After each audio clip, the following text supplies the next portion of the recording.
फरमाइश है। अच्छा का फरमाइश है भैया तक के फरमाइश है ऐसे क्या कि थे का कहे है अच्छा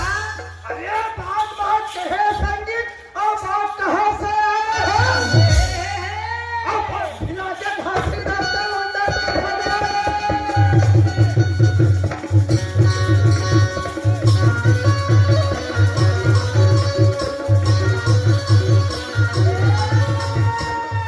अरे आगा ऊपर पागा बांधे बागा ऊपर फेंका हो चल सभा में तो हमारी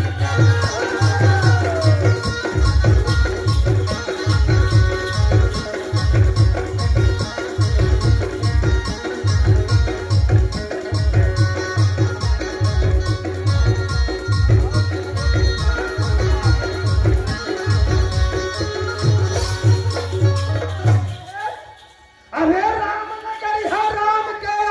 बसे गन्ने के तीर है महाराज के चौकी है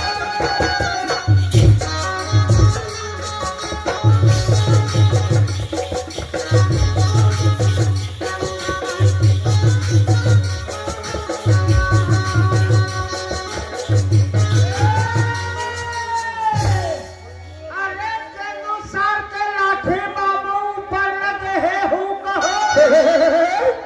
एक लाठी के फटकारे हाथी गिरा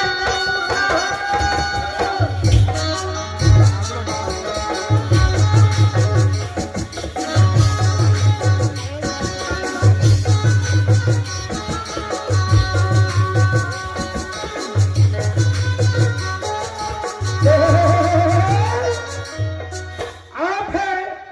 माननीय सम्मान्य श्रीमान हाँ संतोष बारले संतोष बारले और गुड्डू के बड़े पापा ऐसे जिन्हें भी बालक भगवान के रूप में आए हाँ है ना भला हाँ बोल की धन संपत्ति की जय नहीं बे हिरण ओए क्या कि थे का कहेगा भैया ओए हर जिंदगी है 4 दिन के मेला तब तो किया मेला जिंदगी है 4 दिन के मेला तब तो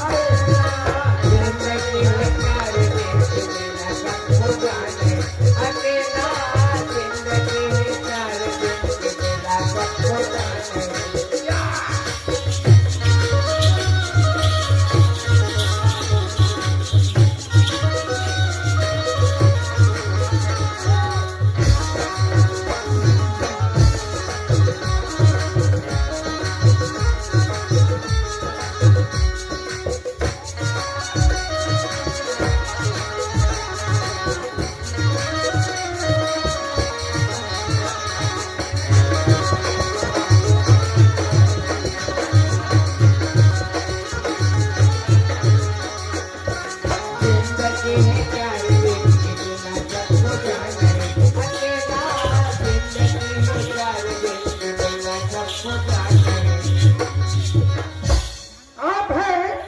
माननीय सम्मान्य श्रीमान अच्छा रमेश मनहर